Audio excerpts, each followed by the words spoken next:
Hey everybody, we're at Helium Comedy Club in Portland, Oregon. Logan went and got a novelty soda for us to try. So we're gonna have some, see what it's like before I go up. Oh, okay. Went with red. That's okay. Ooh, oh, this blood. This blood. This was either blood or kidneys. Or kidneys? This stink. Oh wait, no, this does stink. Bro, my ears ring. Okay, you alright? Make some noise for Josh Johnson!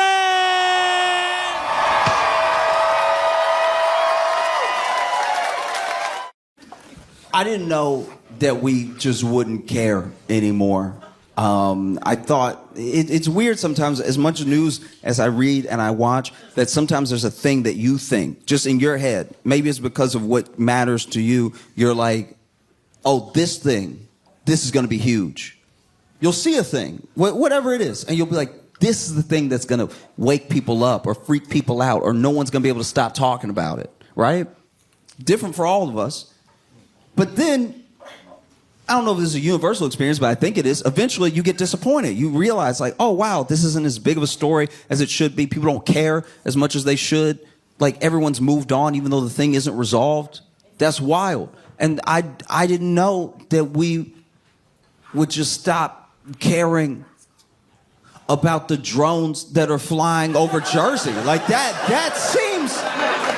Y'all, that seems like a big deal, and we just sort of let it go. Right? They still up there. Like,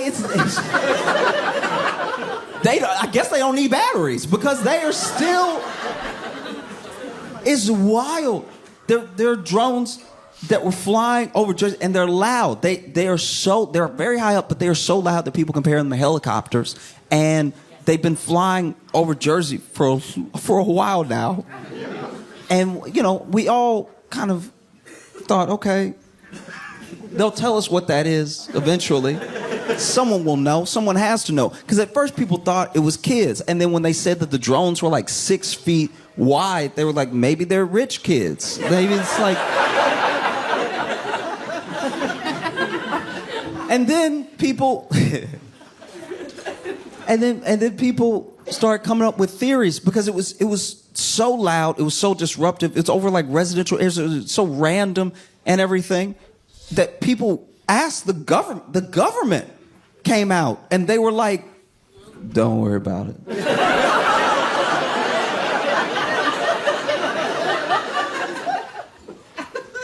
Don't worry about it. The government has never said don't worry about it. Y'all, the government said, don't worry about it in American history. The government, I would honestly tell you to watch at least like one White House press conference, one like hour of C-SPAN. The most asinine, insane, minute questions get asked of the press secretary. And I'm not saying they always have a legitimate answer, but they always at least try to answer the thing in some capacity, no matter how dumb it is. They never say, don't worry about it. That's never been the tact that the U.S. government has taken. Don't worry about it. We shot a balloon immediately. Remember that balloon that we couldn't tell because none of the pictures looked clear enough if it was a child's balloon or if it was actually a spy balloon? But we shot it, I think, with a missile and said, that was a spy. That looked like China. We've still never fully confirmed that, by the way. No one has come out. China hasn't been like, we did send that balloon. That's our bad. We were feeling festive. We were playing. It's never happened. That is crazy. Don't worry about it. There are brown people just alive in other places and the government's worried about it. Like that, don't worry about it. That's crazy.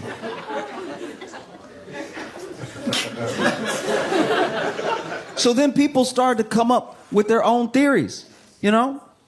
people started to be like, I don't know. I mean, I think it's a foreign entity. I think it's a foreign entity doing reconnaissance. They're spying on us. It could be China, could be anybody. They're using these drones to spy on us. And I was like, oh, okay. Maybe China sent a drone as loud as a helicopter with lights on it to spy on Tony's house. Like maybe there is a foreign government that has the money and the resources to send so many. It's like a bunch of them, so many drones over that can just stay up in the air forever and can evade when people try to like shoot them down and everything. Maybe a government has all the money and technology to do that, but they don't have Google Earth.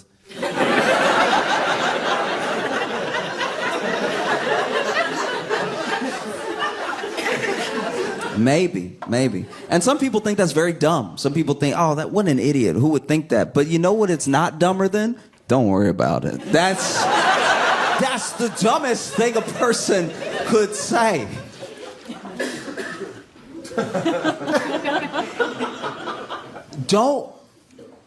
I want to make sure we all understand that. Don't worry about it. Y'all, I am so scared the government is out of money. Don't worry about it. It's the most broke parent thing to say.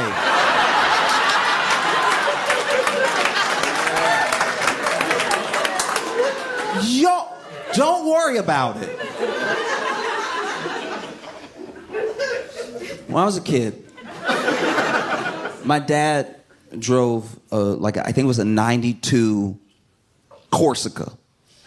And if you don't know what a Corsica is, you're doing great. Don't worry about it. But he drove this 92 Corsica, and the Corsica had a hole in the back on the floor. There was a hole. And one day I just went ahead and said something. I was like, hey, Dad, I know that you drive and I'm back here, so you up there a lot and I'm back here a lot, so you probably didn't know what was... I'm just letting you know what's going on back here because you always up there and I'm always back here. But there is a me-sized hole in the floor of the car. So just in case you ever pick me up and then you don't see me and you're like, I swear I just picked him up. Where is he? I probably went through the hole that's in the back of the car because there's a hole. I see the road and we are going fast. Like there's a lot. I thought we were going fast when I looked out the window. When you look through the hole, we're going light speed. Okay? So what are we going to do about the me-sized hole in the back? And he was like, don't worry about it. And I was like, that's because we don't have resources. Okay.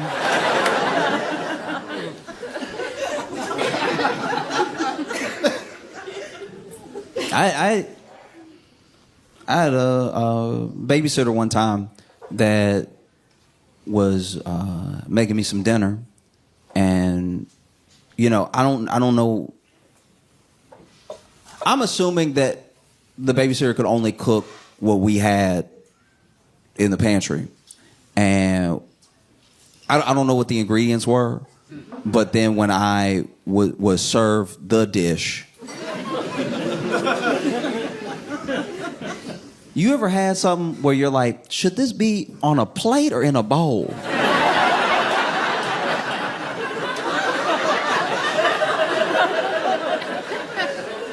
Because it has enough girth to stand on its own.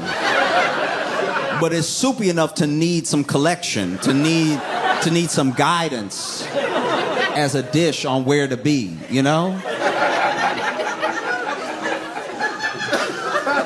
And so I asked my babysitter, I was like, what is this? And she was like, don't worry about it. And I was like, oh, okay. This is a broke meal. That's what's been cooked for me right now, is something that only happens when you have ingredients that cost 23 cents and you put them all together to make a full $2.25 meal. The only thing that you did to cook it was add heat, but you didn't cook. It's all hot. Broke ingredients together on a plate that should be a bowl. Because there's a lot of water running off the side. But don't worry about it, all right? Okay. You know? I remember one time my shoulder was popping a lot. It was like just and like I was like kind of a gangly kid to begin with. So like I don't know what I did, but it was just popping all the time. And I was like, "Hey, Dad, my shoulder is can you hear it? It's popping a lot. It's like popcorn. It's like it's going a lot. Like, does this ever happen to you?" And he was like, "No." I was like, "Should we go to like a doctor or something? Because like I just want to know is it bad? It doesn't hurt, but it is popping a lot. It's moving. It doesn't want to be my shoulder anymore. Like it's moving all up in there while being kind of still, but like it's not pop. It doesn't hurt, but it's a lot of movement." And my dad was like, "Don't worry about it." And to this day, my shoulder pops quite a bit. So when the government tells you don't worry about it, it makes you worry about that specific thing. There are some people that think it's aliens. They think that is aliens that are trying to make contact and bolder than ever letting us know that they're here, that they're visiting. And okay. I don't think it's aliens because I just don't know if aliens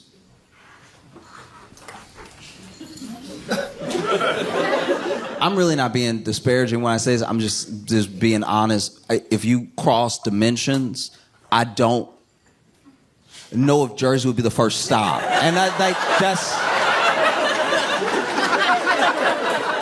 And I know people from Jersey, and they will tell you if I cross dimensions, I'm probably hitting up, Cairo. I'm hitting up someplace that's a bit more exotic, But mostly I just hope it's not aliens. I hope that it's not aliens because we as humans, this isn't the time to visit us. Like this is, do you know what I mean? Like we're not putting our best foot forward as humanity to get visitors right now. Do you know what I mean? Like aliens coming to see us now would be the equivalent of me coming to see you at 4 a.m. It's like you're just not at your best. You like kind of have morning breath, but kind of not. Like it's bad. No, I don't think aliens would. If aliens are gonna come, they should have done it either 30 years ago or 100 years from now. I think that humanity is not.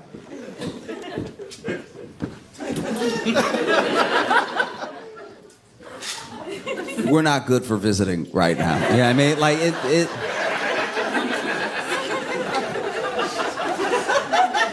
mainly because we're the only species. Every other species of everything on the planet, every other species of animal is doing their best to evolve.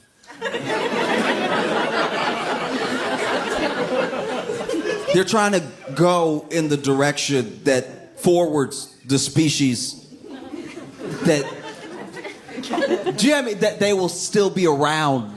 Hopefully, in spite of us, by the way, they're doing everything that they can to still be frogs. Frogs have the sense.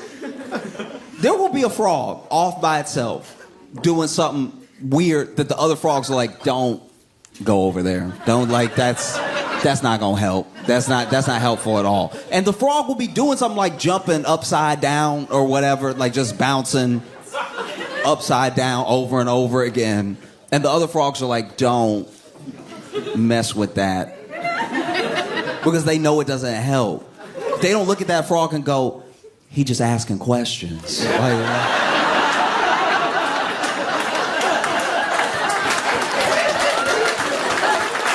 You know what I mean? Like he a free thinker. That's what that is. That's why he jumping upside down. Why y'all all jumping right side up like some sheep frogs? Why don't you start bouncing upside down for no reason? See if that doesn't do something to your mind. No. They're like, that's not gonna be helpful. And let's all just kind of get that out of the gene pool as best as possible. No, we're not serious at all. It's painful. Genuine. And I'm not just talking about like Americans, by the way. Like we're so self-referential sometimes that it's like any critique of humanity sometimes sounds like I'm just critiquing the. I'm talking about people, all of us, planet Earth. All of us, we're not doing the things that would take to make a better world for us. You know? Everywhere you go, it's happening. I don't know if you was seen it. It was in Peru. In Peru, there was a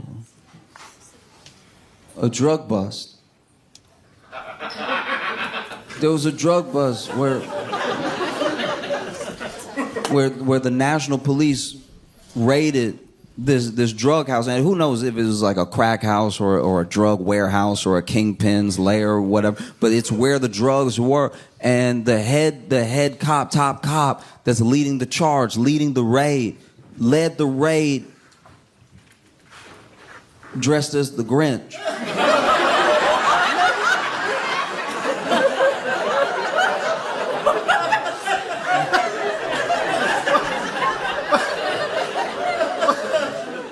That's unfair to everybody in this situation, all right? That's not right. Imagine, you in there. You deal drugs, you cook drugs, whatever, but you putting the drugs in a little baggie. And then you hear a boom, boom. Somebody has knocked down your door. And you look up.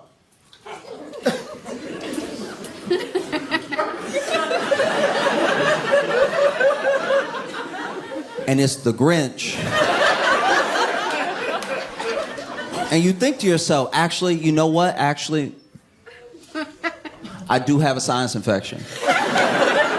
No, I do have a sinus infection. I have a sinus infection, and I've been blowing my nose all day, and I've been like taking the Mucinex and everything, but like I have a sinus infection, and then, you know, my nose has been a little runny too, and then when it's runny, you don't want to gross out your coworkers and everything, and so you do a little, and I must have what we making, because that's the only way that it makes sense that the Grinch and the police are here together at the same time. I must have accidentally did what we doing in here to be seeing the Grinch and the police at the same time. Because he didn't just run up in there as the Grinch. This dude, he had the battering ram, and then he goes in. After they break down the door, he goes in and then dropped the battering ram too. Unarmed, just came in character like the great. This man came in high knees, just.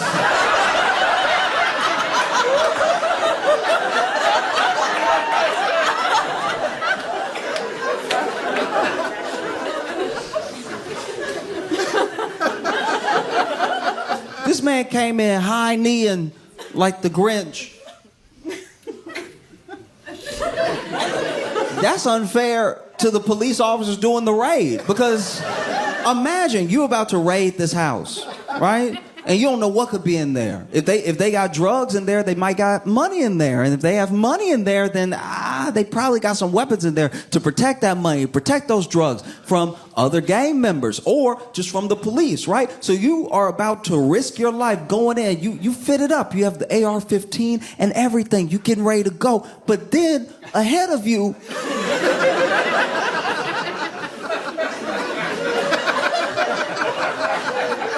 your leader is going in dressed like the Grinch.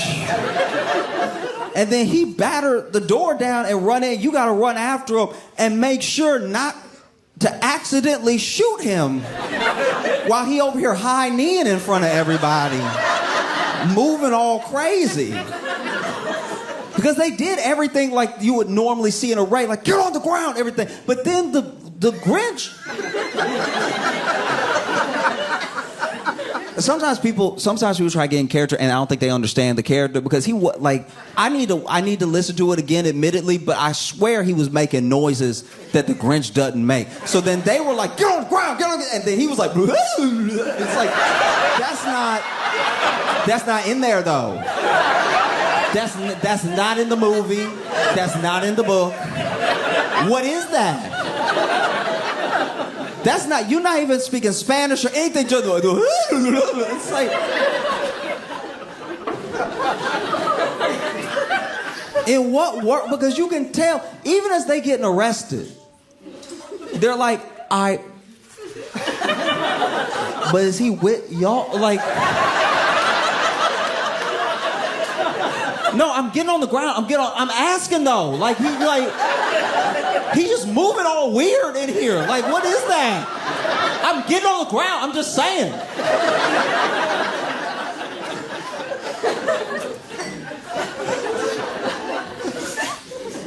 You know, you see a country like Peru. I don't know the drug laws. I don't know the sentences that crimes like that carry, but I can tell you honestly right now that they subjected those people to cruel and unusual punishment because they caught them, right? And then I think the three main ones, they made them take their mug shot with the Grinch. And it's like,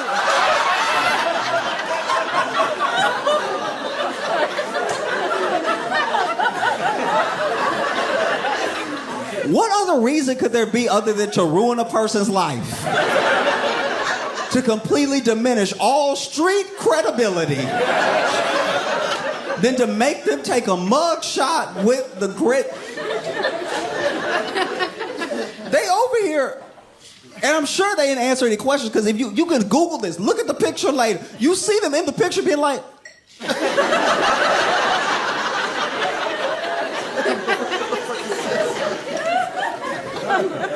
like, why he over here? Like the police never take a picture with us.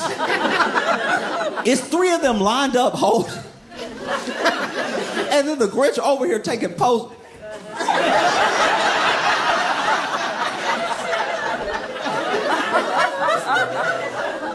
Looking all proud. Because it seems very dangerous to like go in there, batter and ram, and run up in there as the Grinch, but maybe it's not. Maybe he knew that if you run up in there as the Grinch, people so confused that they don't fire right away. They literally like.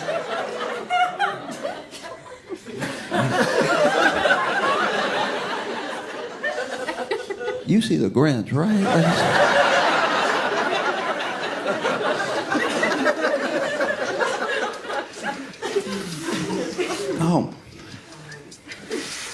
No, we're not a serious people.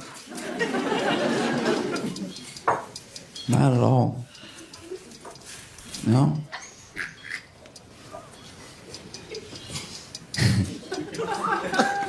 It's okay.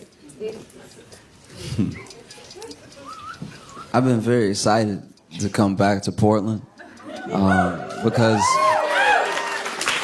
I came here in February for some shows, and normally when you do comedy, you go places like once a year because usually when you go somewhere, the place you went to is like, that's enough.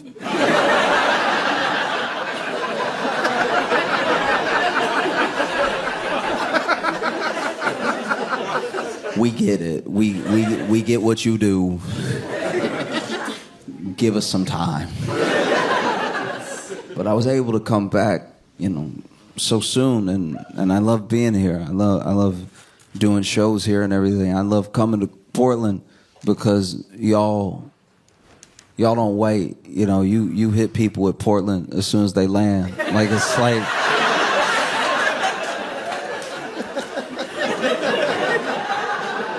I landed in Portland, and my Uber driver to a hotel told me everything. It's the whole backstory. It was a lot. Okay, so top, right? So he basically was in a relationship, then married, and is now divorced from, apparently, the devil. And so then... So him and Satan, they still share a child, a cat, and a timeshare. And sharing all these three things with Lucifer has really made it difficult. It's made his life very hard. And I was listening to all of the woes of each thing, like the child, the cat, the timeshare, and I was like, oh, okay, well, if I'm being honest, you only really gotta love like two of those. You know what I mean? Like, you know what I mean? Like the timeshare. The whole point of a timeshare is that sometimes you're there and sometimes you're not. So like, just be there when the devil's not there, and then let the devil have it sometimes, because that was always what was gonna happen. The cat, look, I know you love the cat, and the cat loves you, and Satan's in the way. But I promise you, if you get a cat that look like that cat, it'll be like having that cat. I can almost guarantee. I'm not saying every cat is the same. I'm just saying that a lot of cats, when he described the cat to me, he was like, oh, she likes to cuddle sometimes, and she sleeps most of the day. And I was like, that's cat. If you could get one that looked just like her, you'll feel like she there. You don't even have to clone her. That is a cat, up and down. That's everything you just described is everything I've ever known a cat to do. So, a little standoffish sometimes, likes to sleep a lot, climbs a little bit. Yep, you have a cat, sir. No need to share custody on this one. Just get an extra cat, and then that way, if you have two cats... Actually, you know what y'all need to do? Y'all need to reverse parent trap this thing. You get a cat that look exactly like that cat, and you put them in a room together, and then you just shake the door a little bit, and then when you open the door, you each just grab a cat, and I guarantee you, it'll be like having that cat, right? And then it's like a Schrodinger's cat, because you won't know if the cat is the cat or if the cat is your cat. And you can just enjoy life with your cat that's yours in your head, or not. Who knows? No one cares. The cat won't care. I guarantee you, the cat does not care. This whole custody battle over the cat, sometimes it's at your place, sometimes it's at hell with Satan. That whole thing is nothing to the cat. The cat is like, I'm a nap regardless, right? The child, yes, that is rough, to be fair. That is very rough. You share a child with someone that you can't stand, and if anything, I think that y'all should probably really figure out your differences, because you seem to have so much anger, and from the story that you're telling me, the devil also has a lot of burning fire, anger towards you, and I don't know. I mean, the opposite of love isn't hate, it's indifference. If you really didn't care, you would know that you've fully fallen out of love with this person. But because you still have so much passion involved, you should really check in on that, because that's something that you got to be careful, because, you know, what if in all that passion, maybe y'all rekindle a little bit because you care so much. And then what if you accidentally, just in a fit of passion, y'all make another kid? That would be like the cat thing, but worse, because the cat thing is a solution. Two kids with someone that you hate is a big problem. That's double the problem, right?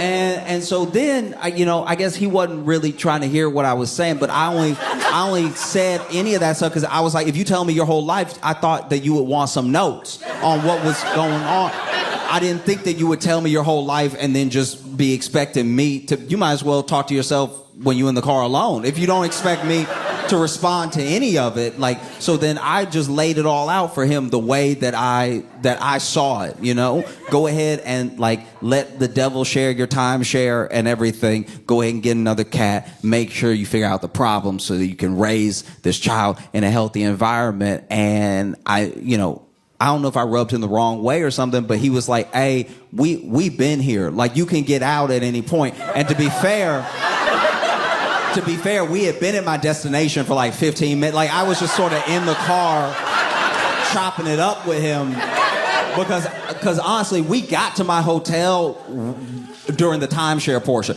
So the cat and the kid I was trying to get my thoughts out real quick, and he was like, yeah, but I do, this is my job, and I'm trying to leave, right? And I was like, all right, but I just thought that maybe it would be helpful. Yeah, I thought it would help, to let you know. And hey, you a good person and everything. You clearly an open person. You told me everything, and you don't know me at all, and you don't know who I'll tell. And so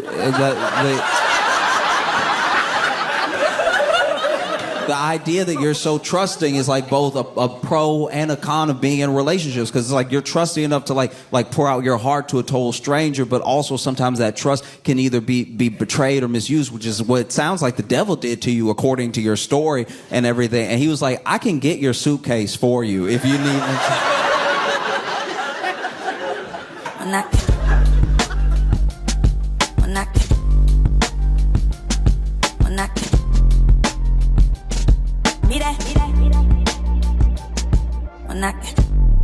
Asheville, North Carolina, make it loud for Josh Johnson!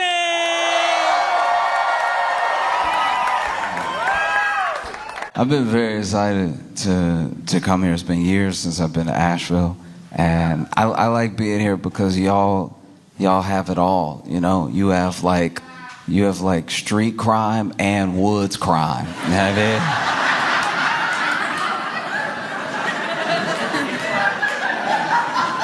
You know what I mean? This is one of the only places in America where a deer could get shot with a Uzi. You know what I mean? Y'all really moving out here. No, it's incredible. I was, last time I was here, we were on the road and we were headed to a show, and there was a dude. Okay, there's no good way to pop out the woods. I'm trying to be fair to him, right? I don't know what I was expecting. I don't know how it could have been better, but there's no good way. This dude, we're passing by in the car, and, things happen fast when you're on the highway and everything, but from far away until I passed him, I see this dude pop out going...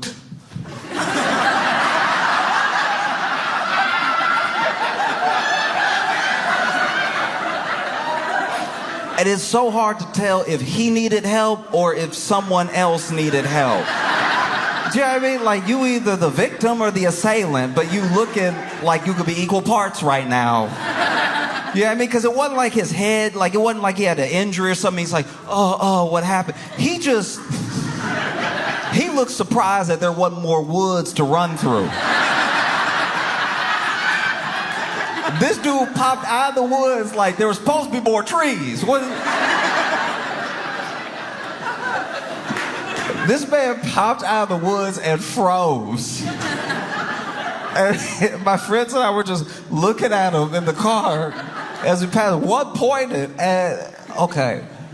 He ran out of the woods as if to be like, oh, I made it, I'm free. Or, damn, they got away. I can't tell which one it was. No, because he was dressed. It wasn't like he was a naked man, but okay, even if you're wearing clothes, there's a certain amount of legs open that make you feel naked to other people. Yeah, I mean, the fact that he ran out like it doesn't matter that I have pants on right now. This is a very naked stance to take. This doesn't look, these aren't regular clothes stances. And so the fact that he ran out of the woods and stopped and was looking around, it's like, you might as well be naked because you're making us a naked amount of uncomfortable, you know? My man busted out of the woods. And, you know, I wasn't next to him. I was in a car. Thank God I was in a car. But you could just tell from looking at him, he breathing heavy, which means he was running in the woods for quite a while. Looking around all low. Why? Just stand up. Like, do you know what I mean? There's nothing to hide behind now. So being this low, legs open, looking around, this is a much more comfortable position to look around in. This man ran out, and we saw him. Okay, so we saw when he busted out of the woods, we were pulling up. You know, so we saw him bust out of the woods, and then one of my friends pointed, and I know he couldn't hear us. I know he couldn't hear us. Like you should know I know that. I know he couldn't hear us, and the windows were up. He couldn't hear us, right? But my friend was like, "Do you see that guy?" And right when he said, "Do you see that guy?" This man, I turned, I looked, and he looked at me. Now I know I'm in a moving car. He probably just looking in my direction. But I screamed like he was in the car.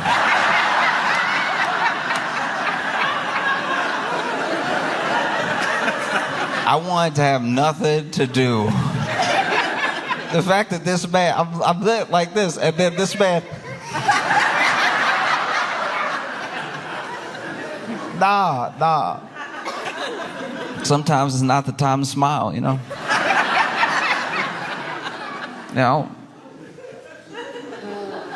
Smiling after running out of the woods, I think you are the assailant. I think that you... But no, it's great to be back. It's great to be back in Asheville with you.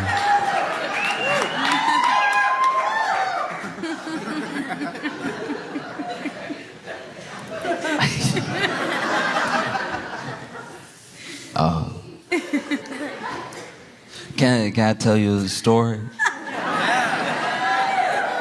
When I was a kid,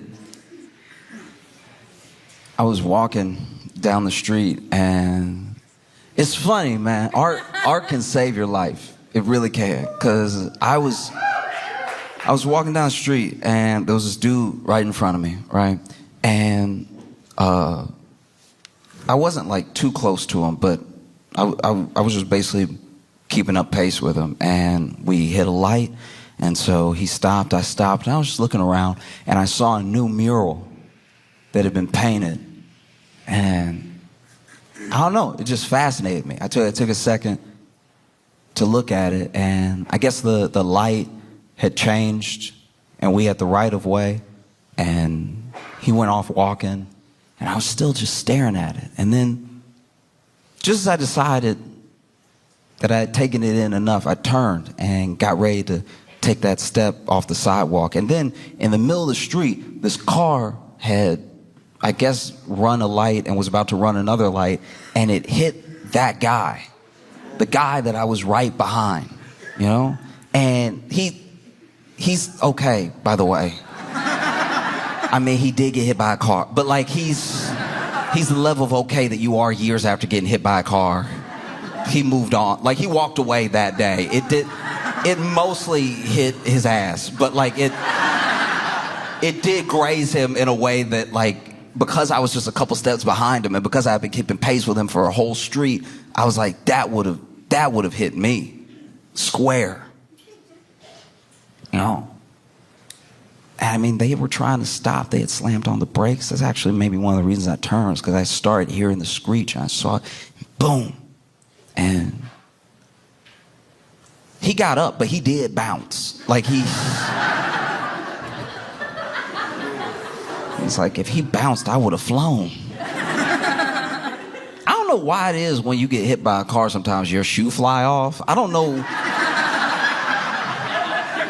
why people don't tie their shoes tight enough, but like, this thing like hit him from behind. He spun and he went up a little bit and his shoe flew right. But his shoe took so little resistance to fly off. Like, it would be different if he had like rolled over the windshield and the shoe flew off after that. But the shoe started flying off before it looked like he was really going in the air.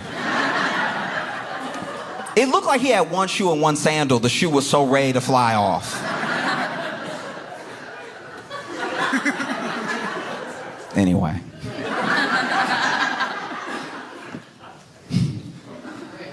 I still can't get over what happened Sunday at the Super Bowl. I want to be clear about something, right? I watched the Super Bowl not really rooting for any one team, just sort of watching to watch. This is a big event and everything. And the Chiefs lost harder than the Eagles won.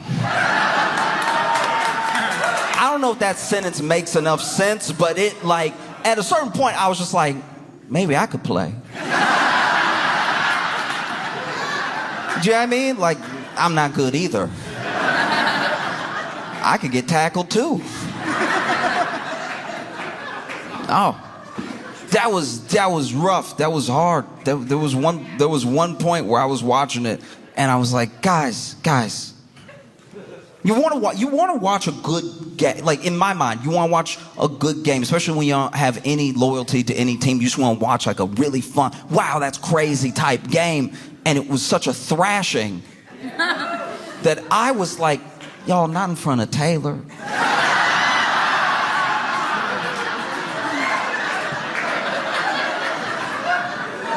Taylor done shown up and got dressed and everything. And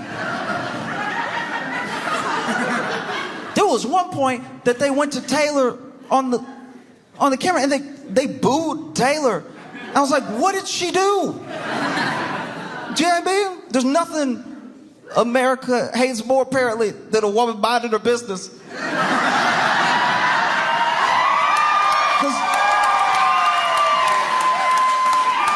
Because even she was like, I couldn't have done anything.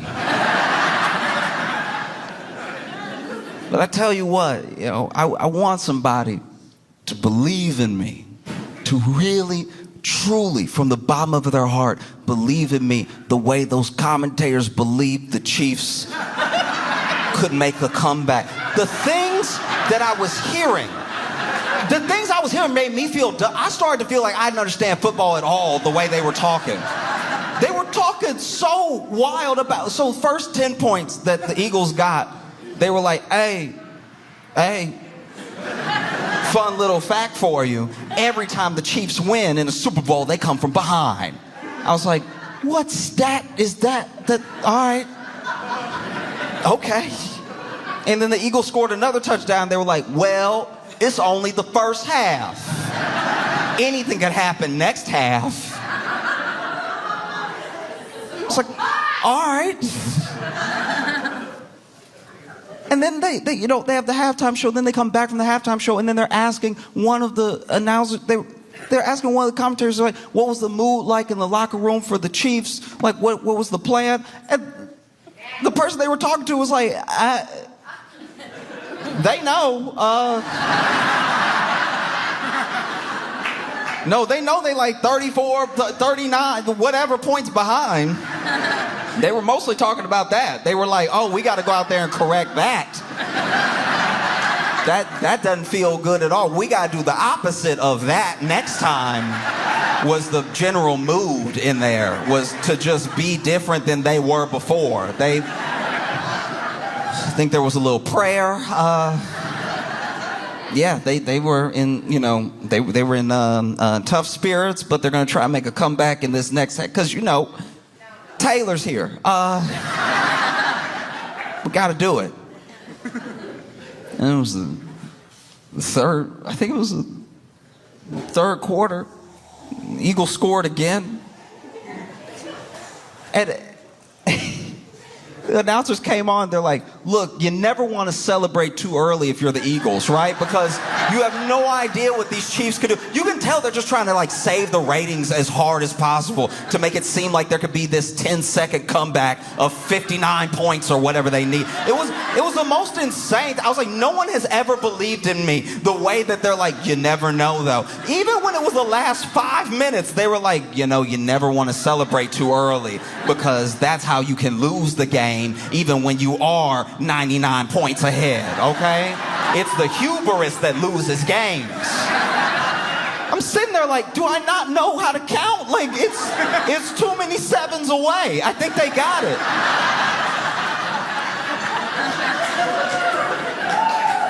Like, I'm not the best at math, right? I'm not the best at math. I needed a math tutor, and my math, okay, I was the algebra, okay. Math is like one of the only things that I really struggle with genuinely, and not like basic math, but math once it gets like conceptual, right? And so I had to take Algebra 1 twice. It's the only class in my life, I think, or maybe there's one other, but like it's one of the only classes I've ever failed and had to take again, right? And so I'd take Algebra 1 twice, and I was so thankful when I finally got like a C after the second time, and then they made me take Algebra 2, and I was like, last I checked, 1 + 1 is 2. I don't know what y'all are trying to do to me, okay? But I was at Algebra 1, okay, I had 2 math tutors, and one tutor quit. One tutor quit because it was, okay, they were helping me, and then I was basically getting things so wrong that they were questioning. They had to get away from me before they didn't know algebra anymore. And so then I knew I was bad. I knew that algebra was like never gonna be in my job description because my second tutor, there was one time we were working on a problem and she stopped herself just short of fully saying it, but she saw me struggling so hard. This woman almost said, sound it out.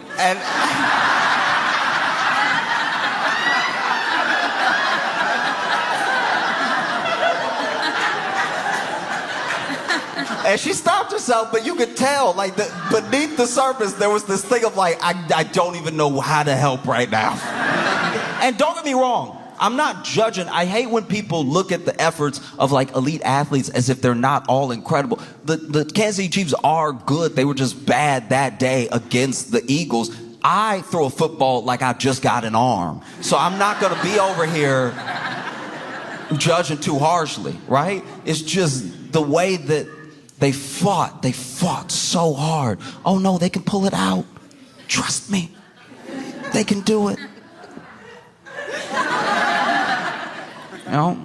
And then my friend shared a theory with me. This was crazy. This dude told me, I was talking to my buddy David, and David said, because I told him the thing I just told you, right? I was like, I've never seen a game like that where they've tried to make it seem so even the whole time, even though the numbers were on the screen. And my buddy David said that Tom Brady was one of the ones really pushing that narrative. And he thinks that it was because Tom Brady is jaded from the fact that off of this potential three-peat, people are already calling Patrick Mahomes like a GOAT, like putting him in that conversation. And so they're like, they're basically lifting up Patrick Mahomes very quickly and very young, very like, you could even maybe say a little early in his career for the GOAT conversation. And then Tom Brady, who's obsessed with the game and gave so much of his life to it, sees that and feels some type of way. And so he was basically telling me that every time they did that, that was actually just Tom Brady digging in. And I watched some of it again, and I think he might be right. Because it was coming off hella sassy when you watch it back with that context. Like when you see Tom Brady commentating on the game, he's like, yeah, Mahomes. I mean, you never know with these Kansas City Chiefs and how good Mahomes is. Maybe he can come back from 30 points. I mean, maybe he's just that good. We don't know, right? A lot of people are calling him the GOAT. I mean, not today, but a lot of people are calling him the GOAT. So maybe he could do it. Interesting strategy, getting sacked again. I've never seen anything, but this Patrick, he's good. He's very good. He's probably used this as a strategy to lose by so many points in the first half that he really comes back in the second half. Because he can, because he's Patrick Mahomes. You know, back when I was playing, I tried to not get sacked, but I guess if I had been sacked more and then won after that, people would be more impressed. But it's...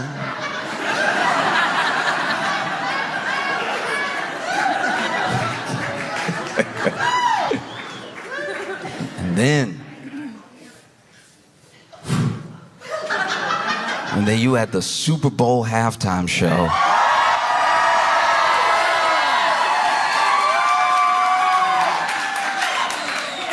By Kendrick Lamar. This was crazy because, okay, everyone has their opinions about it, right? But I know when I was watching it and it started, and I saw Samuel L. Jackson. I saw Samuel Jackson, the camera goes over to Samuel Jackson, he's like, it's your uncle, Sam. And I was like, oh, we had already started. That was dope. That was dope to have Samuel Jackson as Uncle Sam was dope. Because one thing is obviously the little like wink wink, cute thing, right? But one thing that Kendrick is incredible at doing, something I haven't seen people really be able to do, whether it's through music or imagery, is layers to a story. And there's multiple layers to everything that happened, right? Samuel Jackson is playing Uncle Sam in Body of America, welcoming us to the Great American Game. The Great American Game is in the game of Kendrick's life that's about to play out, right? That's why we see the PlayStation controller on the football field, the game as in football, and the game as in the thing that we're all in, the thing that we all play. Whether you feel like you're playing it or not, you're a part of it. You know? And one thing you have to watch out, because Kendrick leaves these Easter eggs and stuff like that, you also can read so deep into it, you go off on a deep end where if you were able to talk to Kendrick, he would be like, nah. The internet is full of them. The internet is full of like, yeah, so then he had these dancers come out in red, white, and blue because Drake, okay, because he beat Drake blue, and then you gonna see red because we beat him so much that the red comes out and Drake is white. Like, I think that's a very misguided take. But you can get there. It's very easy to get there. You start searching, hunting, trying to read into every little thing. And if you're not careful, yeah, you go off on some deep end. That's not what anybody intended, you know? And this dude says it because that's the other thing. He sets you up with some pretty fire lines that make you start digging. He specifically says, you wouldn't get the picture if I sat you for hours in front of the Louvre. So now even I'm digging. I'm like, oh, okay, yeah, the Louvre. All right. Drake is Canadian, French Canadian, the Louvre.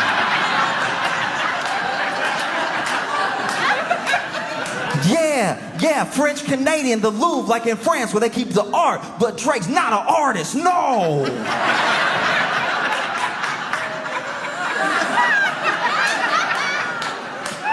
No, that might not be it. That might be, that was dumb, my bad.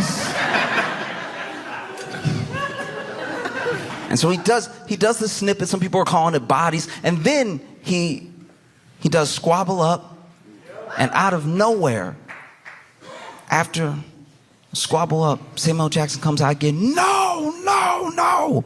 Too loud, too reckless, too ghetto. One of the things that if you've been black in America at any point you've heard about yourself, whether you overheard it from people talking behind your back or it was told to your face, too loud, too reckless, too ghetto, there's something wrong with you just being yourself.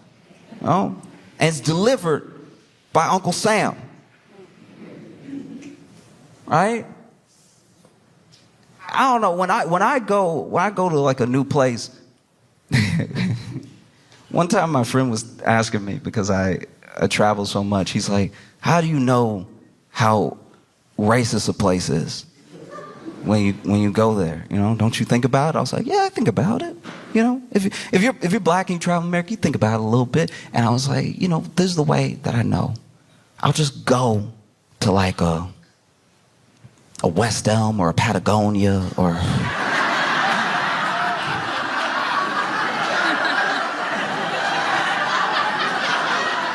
a Lululemon or I'll just walk in and look around, do a little shopping, and just smile at people.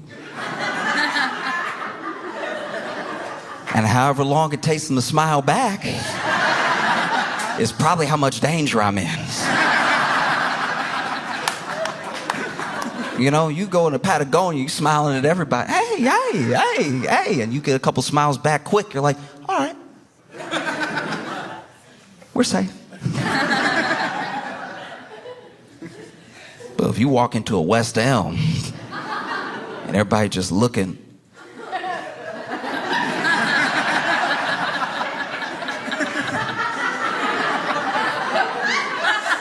looking at each other too. No, you say something. Somebody finally approaches. They're like,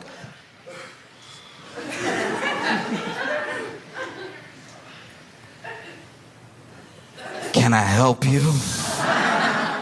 I know we're not staying there tonight. So then this dude, Uncle Sam, Samuel Jackson, tells him, tighten up. He asks him, Mr. Lamar, do you really know how to play the game? Do you really know how to navigate? Do you really know what's expected of you? Do you really know what to do next? Then tighten up. And that's a wild conversation to have with someone who maybe even thinks they're helping you, right? Because that's been told to me in different ways by lots of people. Like, tighten up, watch yourself. Don't be too loud, too ghetto, too reckless. You know what I mean? And sometimes it's white people, sure, but sometimes it's older black people that I know that just want you to be safe because they know how the game is played, right? Because I don't know if you can tell by looking at me, but I'm not exactly a hard individual.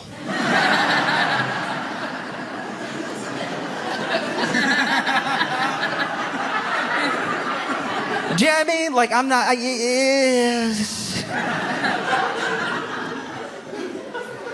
You know what I mean?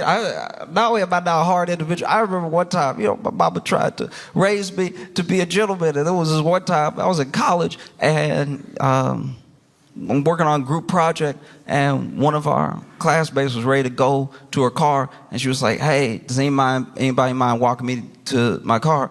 And I was like, yeah. And then she was like, does anybody mind walking us to my car?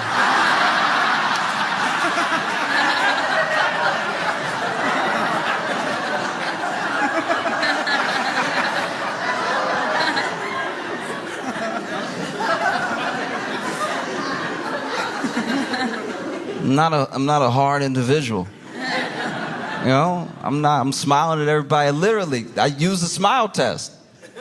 That's how I know if a place is safe or not. I smile. I make myself open, right? I show. I'm no threat. And I even got in trouble with my friends one time because we were walking down the street in Chicago and made eye contact with this cop, and he was like mourning, just a little passing mourning. And then I didn't realize it came out like this, but apparently I was like, officer.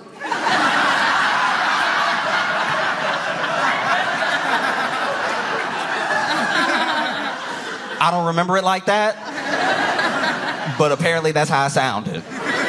My friends were very upset with me. One of them said I said it like I was welcoming him home. I thought I just said, officer. Apparently I was like, officer? So once again, I'm not a hard individual. So if I've got the speech, if I've got that speech, tighten up, That's too loud. That's too reckless. That's too ghetto. If I got it, damn. There's no end to the game that you can try to play with respectability politics. You know, you can either be yourself or you can't. And if you can't, then to whatever degree that you can't, doesn't really matter. Do you really know how to play the game? Then tighten up. It goes into Man at the Garden. And Man at the Garden is one of those things. It's a refrain. I deserve it all. All these things, right? And he's on the block. And you see these boys on the block, so black. Gold teeth, dreads, everything. And then they scurry. They see Uncle Sam coming. Uncle Sam walks up. Kendrick's already walked off. And he says, oh, you brought your homeboys with you. Okay, little culture cheat code. Turns to the camera and says, scorekeeper, deduct 1 life. And some people didn't hear it. Apparently the mixing wasn't great for everybody. So there were some people whose review of Super Bowl halftime was pretty bad, and some people thought they were just being haters. But no, genuinely, depending on where you watched, it depended on the mix that you heard. So there were little things that Kendrick said that either went over people's heads, they didn't quite hear, music was too loud, too soft, whatever. I was watching the Super Bowl halftime on Tubi, and Tubi did incredible. Tubi knocked it out of the park. I was like, man, Tubi was like, this is our chance. We cannot mess this up. A lot of people don't know we exist. And we're literally free. We have to knock this out of the park. And they did, because I heard everything. I saw Samuel Jackson turn, scorekeeper, deduct 1 life, and that thing hit me hard, because that is what happens. That is part of the game. You should know that. That's one of the reasons that it's sometimes scary to stand up. It's scary to be different, because whenever you build community, they usually deduct 1 life. Whenever you make a movement, they deduct 1 life. And there are plenty of examples of it happening with black people and black culture, but it is everybody, just so you know. No matter who you are, no matter what you look like, no matter when you came to this country, try to start a union.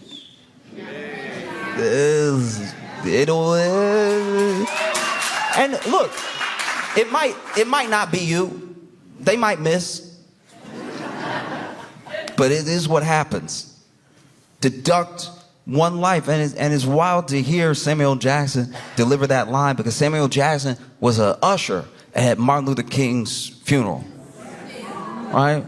Like, Samuel Jackson used to be way more militant. And I'm not saying he's not now. I'm just saying, like, back in the day, he was about that action. He'd lock you in a room and wait till you came to your senses. So then they go to Peekaboo.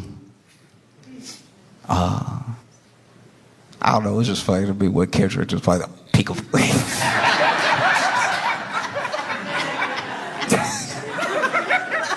I had to laugh. People have so many theories about Peekaboo, about him using Luther and all the stars, SZA coming out, being on the triangle. Like, I'm not acting like I caught every single thing, but I know that when Samuel Jackson pops up again and he says, yes, see, that's what we want. That's what we want. That's what America wants. Nice, calm, you're almost there. Don't mess this up. Right? Yeah. Because if we're being honest, that is the truth of the matter. People, even sometimes people who love hip-hop, love black people, love anyone different the way that people love those tigers they take pictures with. I don't know if you've ever been on Tinder, but every once in a while on Tinder there'll be somebody with one of their pictures is just them next to a full-blown tiger, hugging them, and the tiger's sedated as hell. The tiger is over here.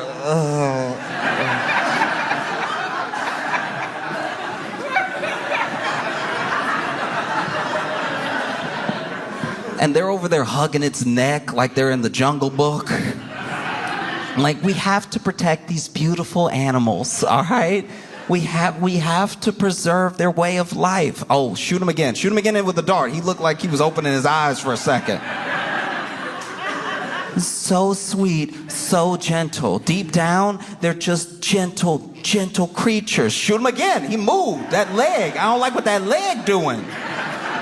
Looked like he gonna get up. And that is how people sometimes, prefer their hip hop, prefer their protests. Why can't you just do it sedated? Why can't you just tone it down a notch, right? And then he plays Not Like Us. And people lose their minds. I loved him. I loved him playing it because of what he said when he started it. 40 acres and a mule. This is bigger than the music. They tried to rig the game, but you can't fake influence. That's wild. If you really think about those lines in any context outside of the Super Bowl, outside of Drake, the song, Not Like Us, everything, they still stand all on their own. How many of us feel like we're in a rigged game? And it was beautiful to watch Not Like Us get played on that world stage, Drake tried. He tried his best. That dude tried his damnedest. Not only did he try, that dude went to Australia. Not only was he not in America, he was under the earth.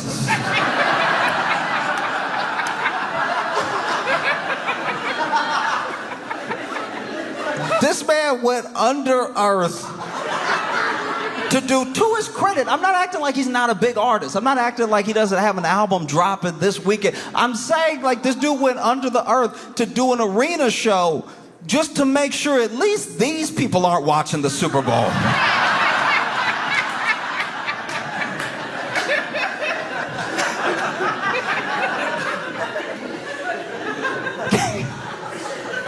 Can you imagine? You go to that Anita Max Win tour. You paid extra for tickets. You pretty close, and you get a little curious.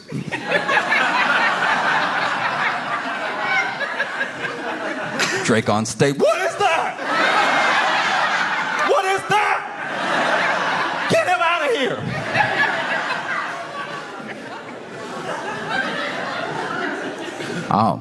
Then, you had that dude.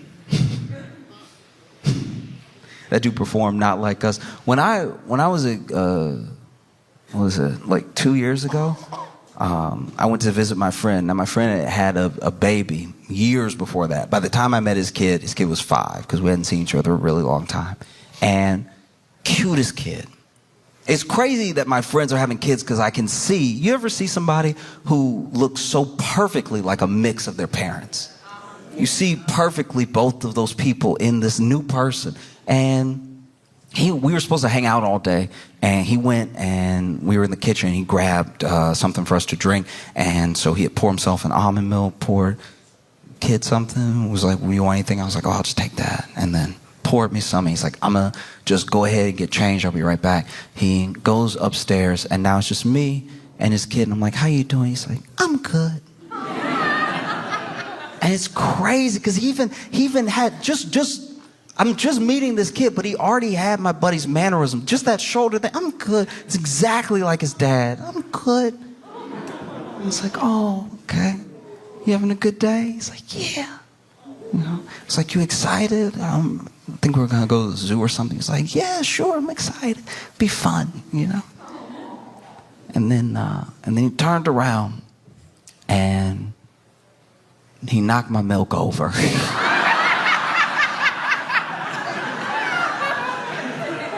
And this kid had been so sweet up until this point. I was sure it was an accident, right?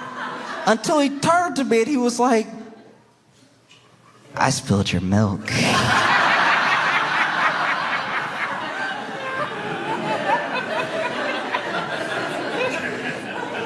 And when I tell you that thing was imprinted on my memory, I had actually forgotten about it for these 2 years. Until Kendrick said, "Say Drake."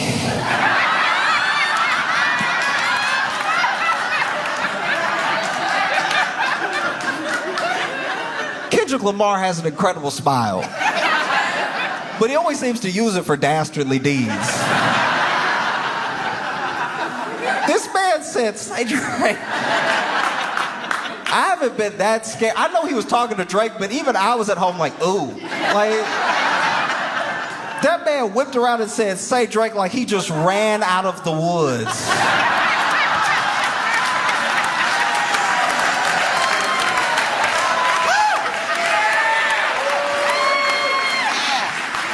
Oh, that was crazy.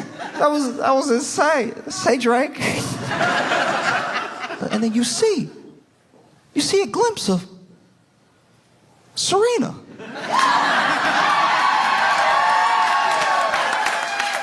I couldn't believe I saw Serena dance. I was like, "Is that Serena?" And Kendrick and Dave Free must have known we wouldn't believe it was Serena, because then they showed her again. I was like, "Well, that is Serena!" That's Serena over there, crip walking.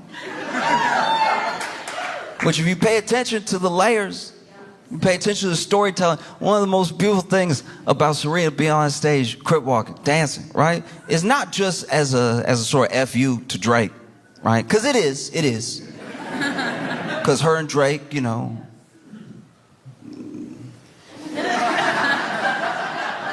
And then Serena moved on, and Drake couldn't handle it. A lot of people think that Kendrick Lamar is Drake's kryptonite, and he really isn't. Drake's kryptonite is a woman who's moved on. Do you know what I mean? Like, there's nothing that Drake hates more than a woman minding her business.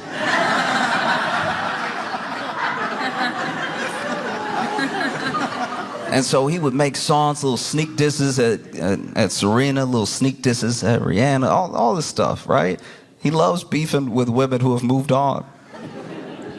The best way I can sum up Drake to me is, one time I was in Chicago, and apologies if you've already heard this little quick story, but I was in Chicago and I was sitting on the train, and this woman gets on the train, beautiful, like knockout gorgeous woman, right?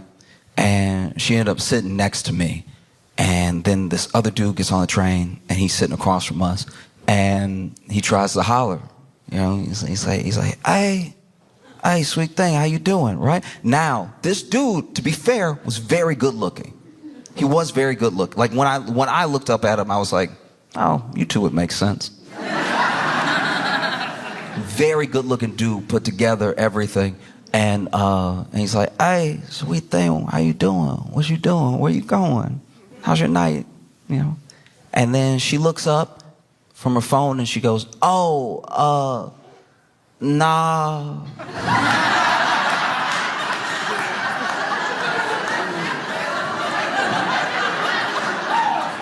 And I hated that I was sitting next to her, because I had to turn all the way around.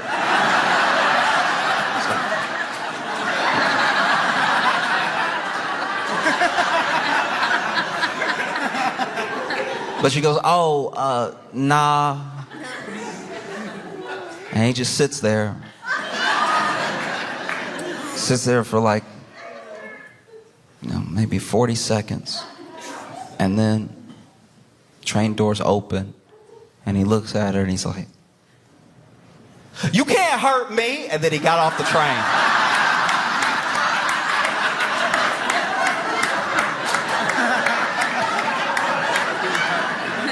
And that's what a lot of Drake beefs with women feel like to me.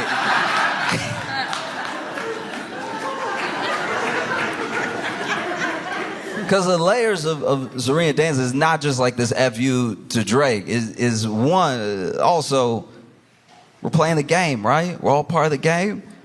And it's a black woman having a good time. It was also pre-revolutionary. You know? And if you follow Serena, and if you follow tennis, you'll know that when she did the same dance at Wimbledon, they came for her hard. They said it was too loud, too reckless, too ghetto.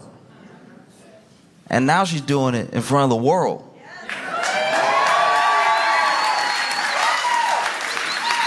In front of the world with nothing but joy and people cheering her on, right? Giving us full circle moments. I thought that was so dope. You know? I even tried to do it. I hurt myself.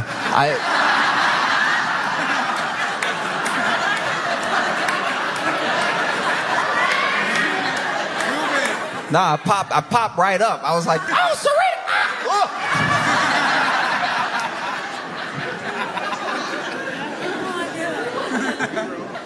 And I think that one of the most revolutionary things you can do is just have joy. Just have a good time. I watch so many people just having fun. I watch people watch it and have fun. That warmed my heart just to see so many people having a good time. I know it wasn't for everybody. I know there were some people that thought it was boring, they didn't like it or whatever. And he said ahead of time, you wouldn't get the picture if I sat you for hours in front of the Louvre. So it may not be for you, and that's okay. But I watched so many people have such a good time. It was dope, you know?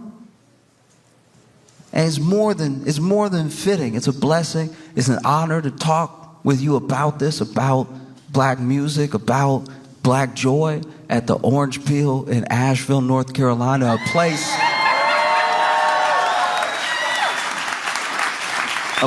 that in the 60s and 70s had incredible black acts, you know, was sometimes one of the few places that they could get booked, where black-owned radio stations had DJs do party nights. Like, it was great to be here, and I appreciate you having me, you know?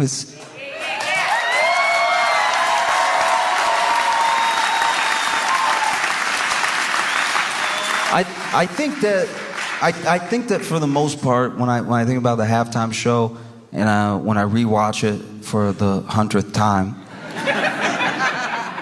and there were so many people that were critical of Kendrick. It should have been more. He should have done more. He should have gone up there, been more militant. He should have done this, should have done this. And it's like, look, can I just tell you, I'm not trying to be a bummer when I say this, but everything you've ever watched that ever went out on a broadcast that you thought was revolutionary or you thought was ultra militant was approved for you to see by a corporate lawyer.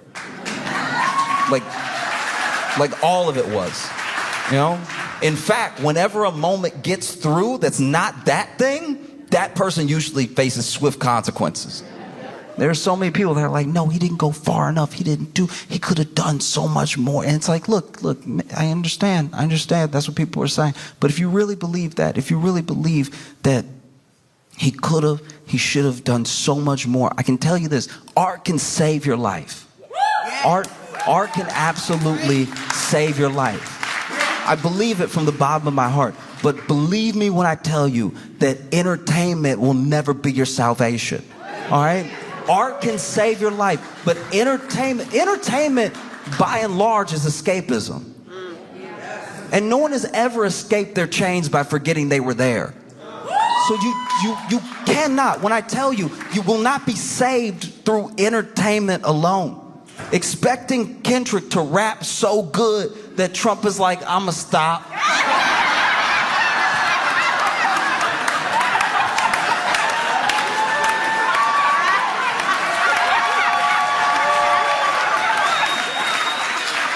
Be serious. If you really believe that, if you really believe he didn't go far enough, he didn't do enough, there was so much more he could have done, forget the symbolism, forget the double entendres. He should have spoke plainly. He should have put it all out there. I have great news for you. There are these things called books, right? There's these things called books, and every revolutionary that the government was scared enough to murder, almost all of them wrote one before they died. And they're so confident that you won't read it, they have it for free at the library.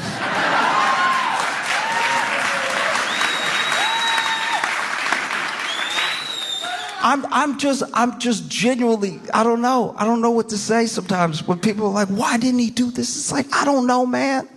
I'm not in his head. You know, he's great. You can't expect him to save you. He did an entire album where he said he wasn't our savior. The whole album where he was like, yeah, but I rap. I think it was incredible. I think it was a phenomenal show, especially in a year and a time where there are people that would have Black history disappear. You know, there are people that would have us forget.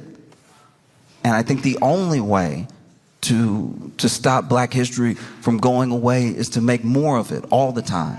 Make new history all the time, new moments, you know? Because so many people were like, man, it was so boring, I didn't get it. And it's like, you know, it's the most watched thing right under the moon landing, but I'm sure that was hate watching. You're right.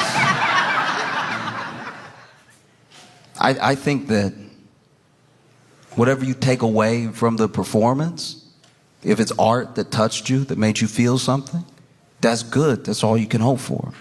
But if you want like a revolution, if you want change, you're probably gonna have to go outside and get some or make some.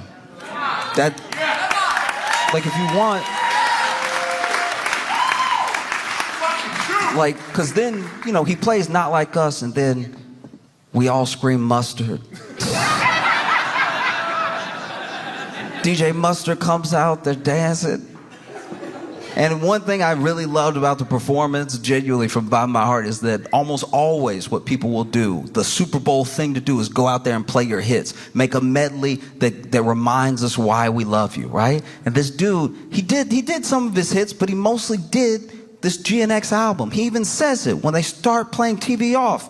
This is GNX. We came here from Compton, California to party with y'all. Master. You know? Then the Super Bowl halftime show ends after he hits that TV Off, game over, cold stuff.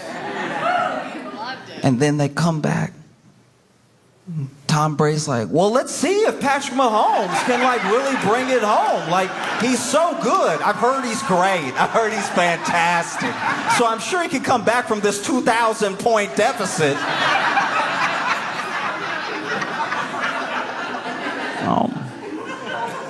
No, for real though. If you want change, art can save you. Entertainment will never be your salvation. And so if you really want to see a different neighborhood, a different country, a different world, you probably gonna have to turn TV off. Make some noise for Josh Johnson!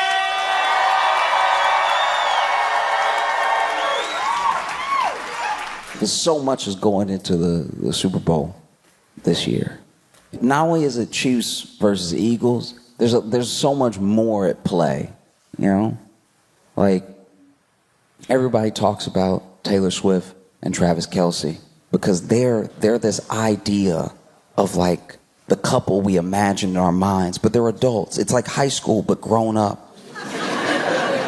You know what I mean? Because she symbolically is like this cheerleader in our minds, this like head cheerleader, and it's not his position, but it's symbolically the quarterback in our minds. And so them getting together makes such perfect rom-com sense that there are actually people who think that all of the NFL is fixed just to keep the Chiefs winning, just to keep them going.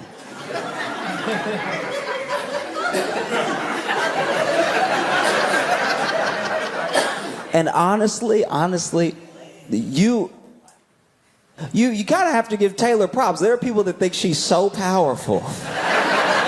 She is single-handedly shifting the course of the NFL. You know? Because this is my thing with it. You know, if it's fixed, why would they be tackling so hard? You don't need to sell it that bad. If most of the teams know they're not going to the Super Bowl, I think you lay off of a couple hits. I don't think anybody's getting CTE as part of a script. When I look at Taylor Swift, I look at what they did to Taylor Swift, especially that part of the season when her and Travis Kelce were just starting to date and they cut to her for no reason. And then people got mad that they were cutting to her. They'd be like, why do you keep cutting to Taylor? But Taylor can't control the camera. Taylor was just trying to eat. And then they cut to her, and then she's doing her best to probably not look annoyed, but also she's genuinely having a good time. She's there with her friends. Yeah, touchdown, yeah, right. But then people are like, why do you keep cutting to her? I don't know. This has never happened before. Cameraman's excited too. They might not even mean to cut to her every time. They're just probably like, man, this is a good play, but I wonder what Taylor's up to.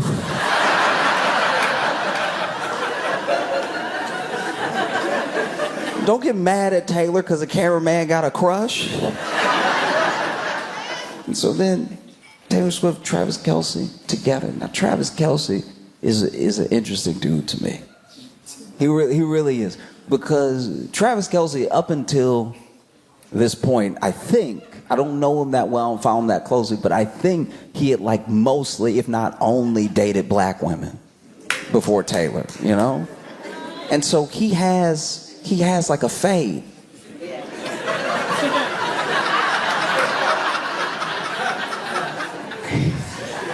So this dude has a fade, and people were asking him about his fade because he has his platform raised. He was already super popular, but his platform got knocked up a few levels by dating Taylor. There were more eyes on him than ever before. And so then, you know, everyone was asking him about his fade. And then about exactly a year ago, from when I'm speaking right now, they asked him about his fade and what it was like to like invent that look.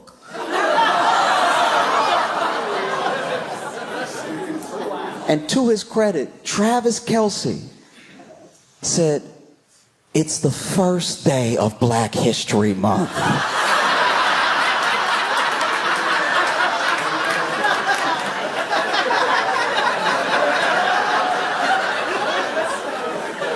What are you trying to do to me?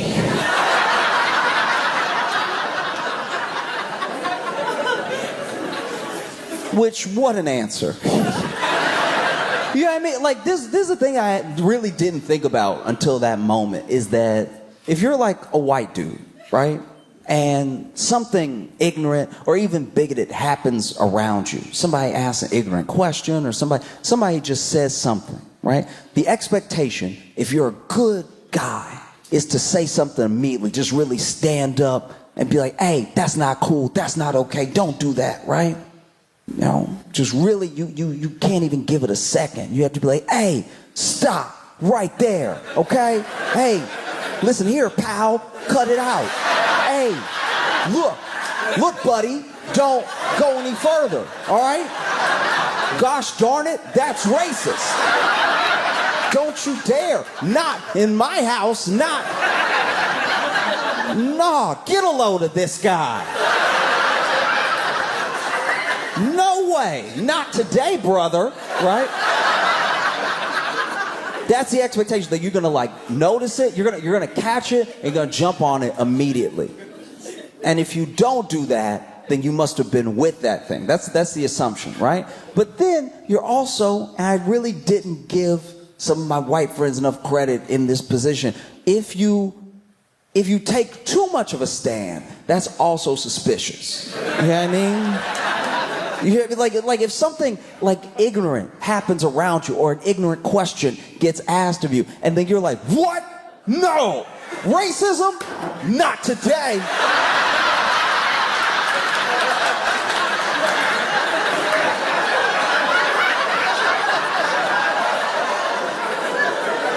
Nah, buddy, I'm putting my foot down. Like, because then people are like, oh, what? Are you hiding something? Why are you so amped up like this? You know? And so to his credit, he's like, guys, look, it's the first day of Black History Month. What are you trying to do to me? All right? I didn't invent that look, okay? I got a barber. He knows how to do the taper. Trim it down in the back, 2 or the 4. But if you want to fade, I know a guy. I know a dude. He's good. He does mine. Travis Kelce's sitting there like, what kind of questions are you asking me? How do y'all not know any black people? You cover the NFL.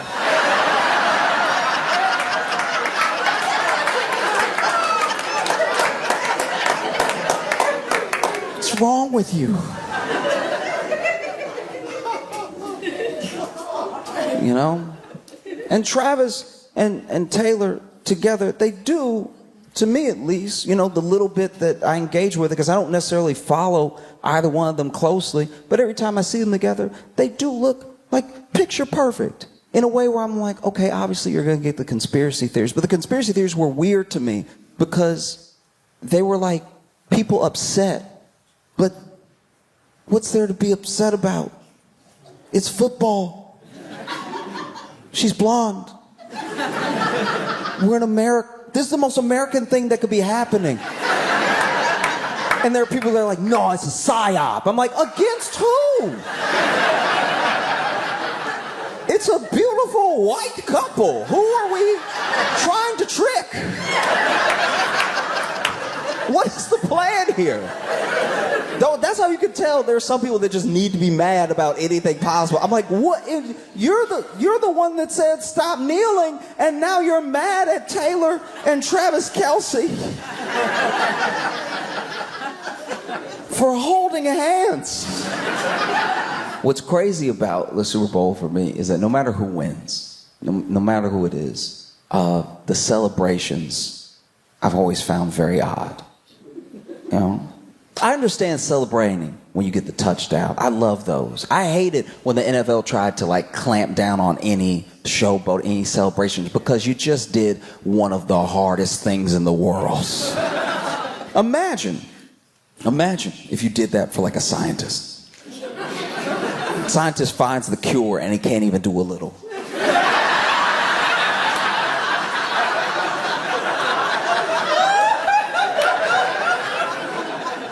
And you're like, Josh, why are you comparing scientists finding cures to players getting a touchdown? I'm telling you right now, they're almost as hard as each other. Because I have some pretty sizable individuals in my family, And I have a cousin, he's 2'11", all muscle. If I wanted to get around him, I'd need something sharp. So trust me when I tell you, if I get around this man and then outrun him and then get a touchdown, I'm hitting it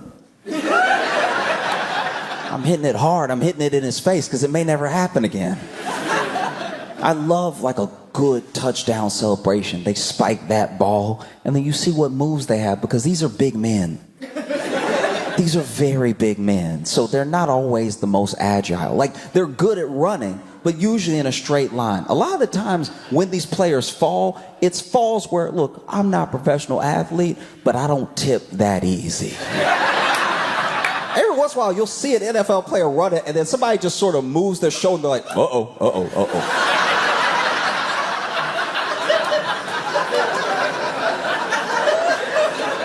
That's my favorite, is when they catch it, and then somebody's too close, and they're like, we going down. All right. No, but when they get in the zone, they've spiked the ball, there's a couple seconds left, and they're allowed to celebrate. This is when you could really do it. And they hit something you didn't even think was possible, really flowy with it. You know what I mean? They use their hips and stuff. That's my favorite. I wish it was even longer. They should get more time to do it, Hockey has whole breaks for fights. You could let a guy run in and get on his hands and knees, and then the other guy's like, yeah!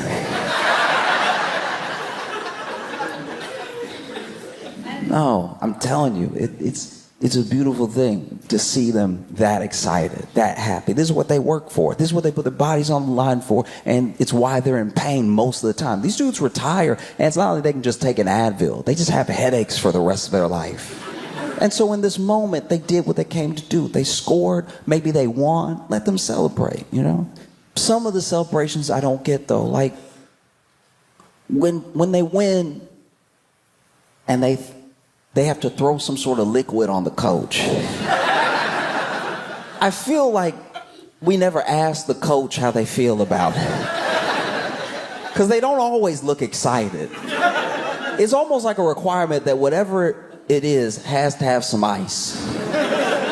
And it has to be a surprise. They never do it from the front. It's always just poured all over the coach. Why is it? They win. They did what they came here to do. And they look at the coach and they're like, yeah, drown him. He'll love it. On top of everything, with Travis and Taylor and the Chiefs, you have the Eagles. Eagles fans, truly remarkable. They're terrifying. And it doesn't matter who wins, because whichever city wins, this happens every year, every Super Bowl, every Stanley Cup, whichever city wins looks like it's been attacked the next day. Why is it that the winning city looks so busted? The day you won, why are you tearing up your city? The team will win. And then their own fans will go out into the city and cause so much destruction, you would think the other team sent their city. Like, go get them, Kansas City. What they did to us. You know, I've watched it. I've watched it happen. You know, I lived in Chicago when the Blackhawks won the Stanley Cup. And a bus. They were leaving. Everybody's excited. And then there was just like a group think, that's a bus. It shouldn't be right side up. Let's go correct that right now. And then the bus driver is sitting in the bus like, y'all, I'm your ride. Why are y'all? We're going down.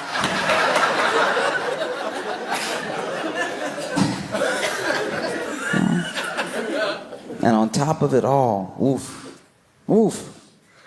you have the Super Bowl halftime show performed by Kendrick Lamar. And as far as we know, SZA and potentially some other guests, you know. And this is wild. You know, Kendrick said it about himself, but truly, we're seeing astronomical, historical levels of him being the biggest hater in the world. Fundamental hate. A hater where I pray I never have a hater that plans as well and executes hate so efficiently as Kendrick Lamar. This man hates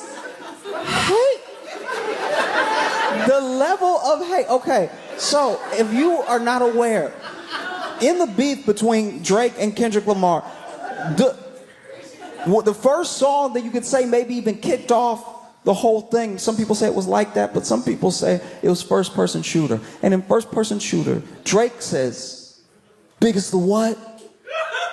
Big as the what? Big as the Super Bowl.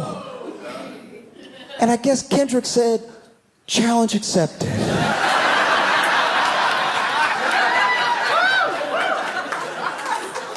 Because you're not ready for the level of hate I can bring. And then there was a whole beef, and this whole thing happened, and, you know, Kendrick kind of, I don't know, I guess ruined Drake's life. And then it's announced that Kendrick is gonna be doing the Super Bowl halftime show. And Drake, he started suing. He started suing different parties. He started suing in different ways, different lawsuits claiming different things. Some defamation, some were just petitions to get information, claiming that Not Like Us, the song that I'm assuming plays in Drake's head 24/7. You know, that song that they use bots. They must use bots. That's why it's so popular and everything. And then he withdrew one lawsuit and he filed another lawsuit. And it would seem, I'm not Drake and I'm not on his team and I don't know his lawyers, but it would seem that all these lawsuits are to, in some way, hopefully, possibly, stop Kendrick Lamar from performing Not Like Us at the Super Bowl. That is what a lot of people think all of this is about. He just doesn't want him to perform that song at the Super Bowl. And so maybe he thinks that if he causes enough legal trouble and kicks up enough of a fuss, that the NFL will be like, hey, sir,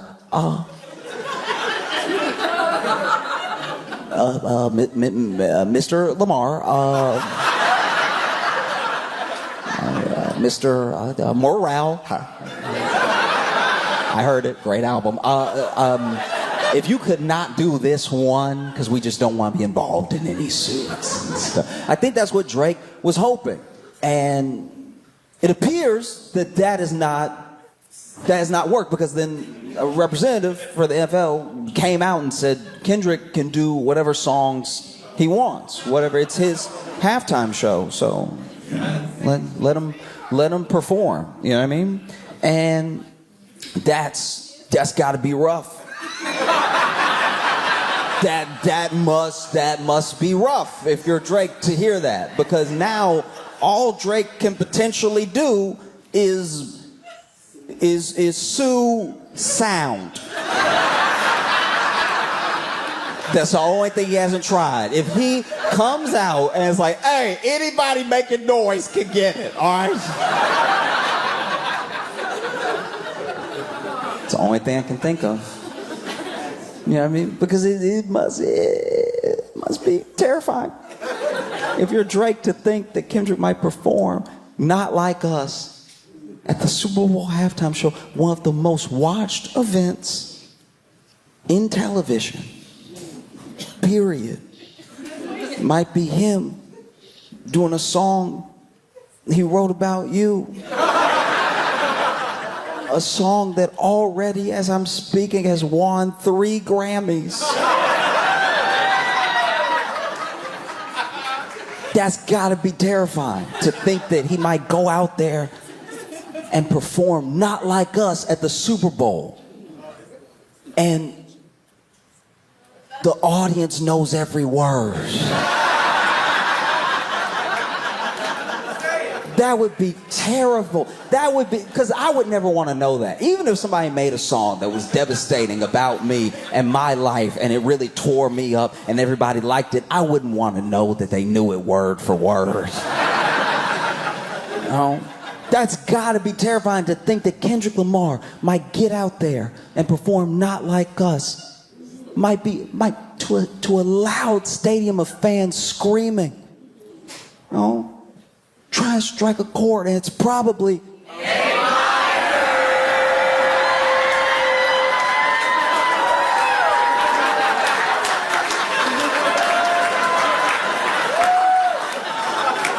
I think even scarier than Kendrick performing Not Like Us is the audience performing Not Like Us. Because honestly, anticipation is enough. That's how real entertainment works, you know? Whether he performs it 17 times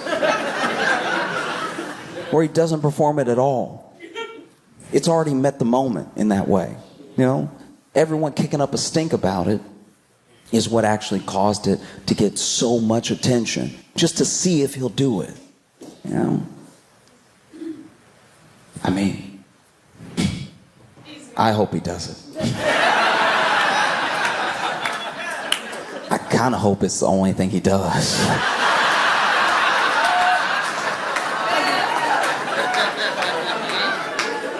Mainly because the Super Bowl halftime show is recorded and it has all of its own production elements that gets them submitted for the Emmys.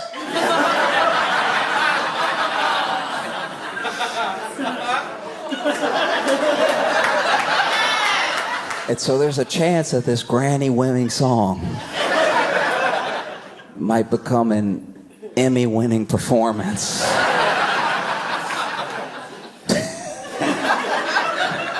Oh. I will say though, sometimes it feels like with sports, it's the only time you see so much investment. You see so much come out, like just thrill, agony, all these emotions around a dude's team, around that game, around players and stuff. And I think it's because like sports is one of the few places, maybe even one of the last places, that like a man can express all the aspects of human emotion. He can cry over his team losing. He can be elated. He can be like giddy like a little kid or something. And it's one of the last like socially acceptable places. It's very easy to say like, no, just cry. It's okay for men to cry, but you're not ready. I love when people say like, no, come on. Just break through decades and generations of trauma to just like do what feels like what you want to be doing. No, the only thing stopping you is your mind. As if it's that simple, Sports is one of the last few places that these bonds can be created and that you can fully express yourself. It even creeps up in little different ways. Things that you are innocuous enough, but they run cover for other things, right? Like, let's go. Every one of us here knows a man who has a water bottle. Maybe it's half full, maybe it's a quarter full, but he throws it up in the air. And it flips, and it flips, and it flips, and then if it lands right side up on a flat surface, he will lose his mind. He throws the ball up, it flips, lands right side up. Let's go!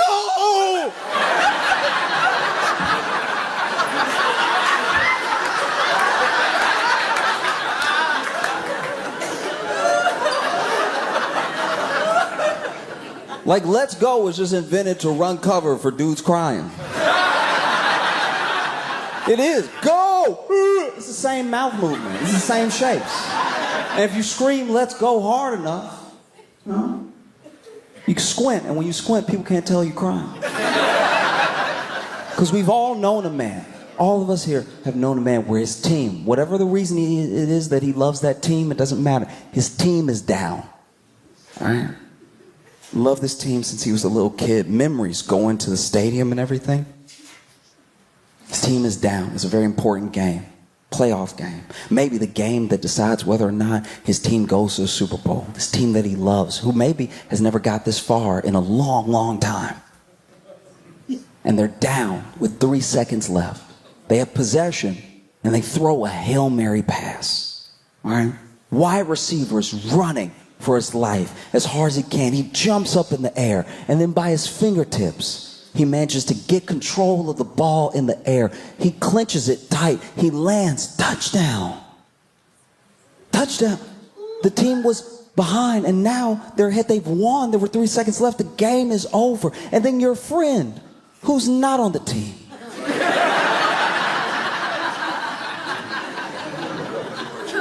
who's not at the game, your friend on his couch pops up in front of the TV. Let's go!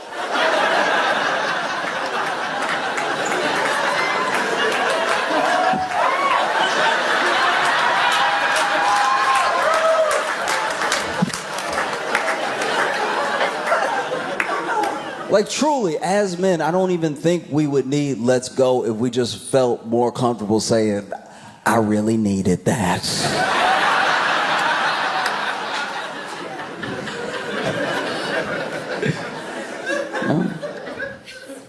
Because I even try now to add more sports analogies in the examples that I make, because I feel like it accesses some people who don't get what I'm saying otherwise.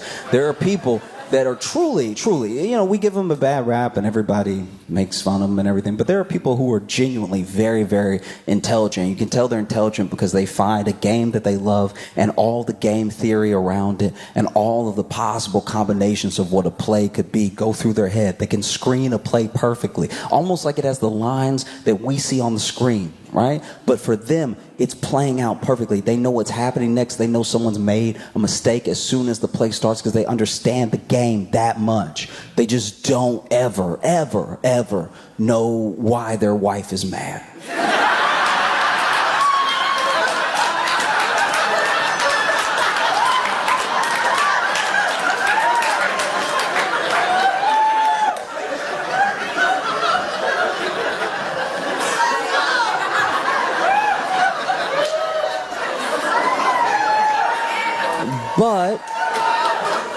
But I think if we incorporated more sports analogies in arguments, people would understand what went wrong. You know what I mean? Like maybe you're mad at your boyfriend or your husband because he forgot something. He forgot something that was really important, you know?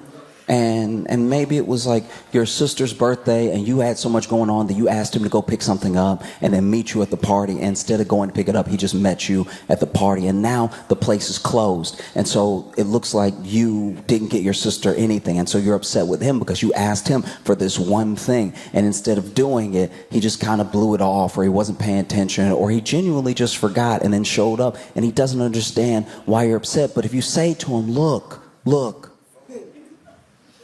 it was fourth quarter.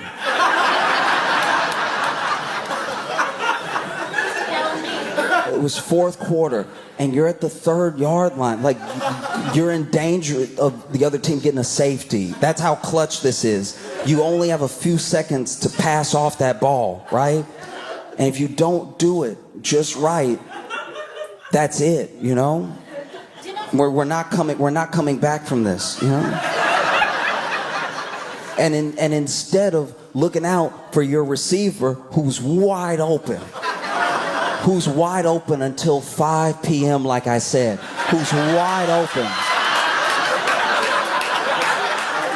Instead of passing off to your receiver in that moment, you're looking at your tight end, you're looking at your other receiver, you're looking at defensive linemen for some reason, like your head is just in the clouds, and out of nowhere you allow yourself to get sacked, right? I'm telling you, that husband, that boyfriend, these are good people. He would be like, oh, damn.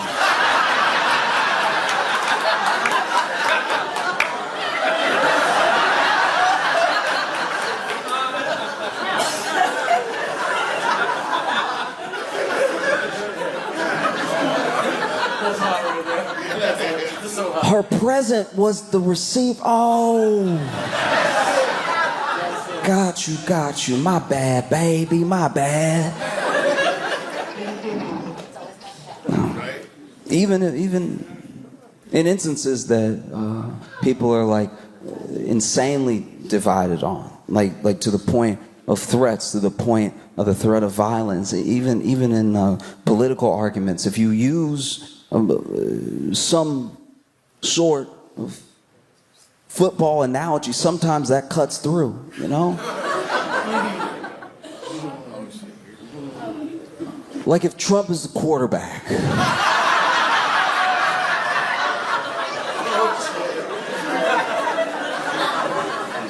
And he hikes the ball, because this is the play that he called. He called this play.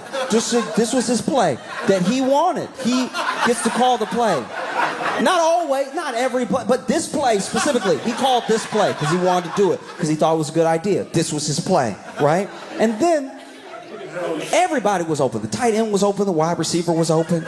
All right, defensive backs. Everybody was doing what they were supposed to do. Everybody on the sideline was cheering, giving support like they were supposed to, and everybody on the field was playing their position as best as possible. And the screen was even working well. You know, everybody's moving out of here. People are wide open, and then your quarterback, rather than throwing what could potentially be a touchdown pass, he just sort of threw it out of bounds. Which is confusing.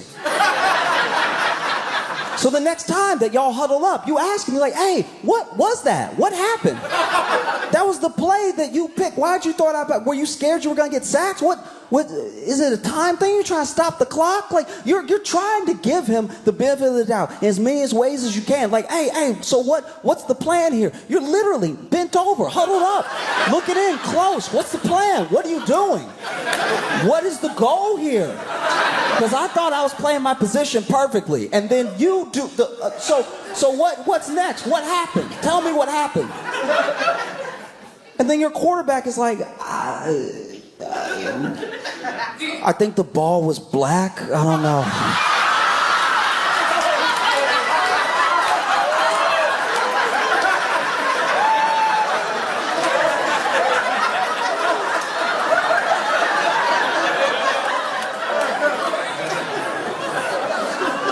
You know? I'm just saying, right? I'm just saying that when I tune in to the Super Bowl on Sunday, I plan to watch a good game, hopefully a game that makes sense, hopefully a game that is epic enough that it can yield more analogies for my daily life. And if Kendrick Lamar performs not like us, I'd be a liar if I didn't tell you that even though I wasn't on stage and I wasn't at the game, I wouldn't pop up off my couch like, let's go!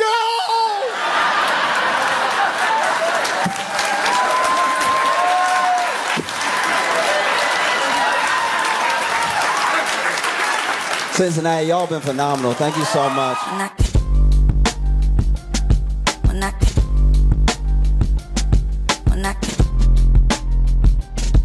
Mira,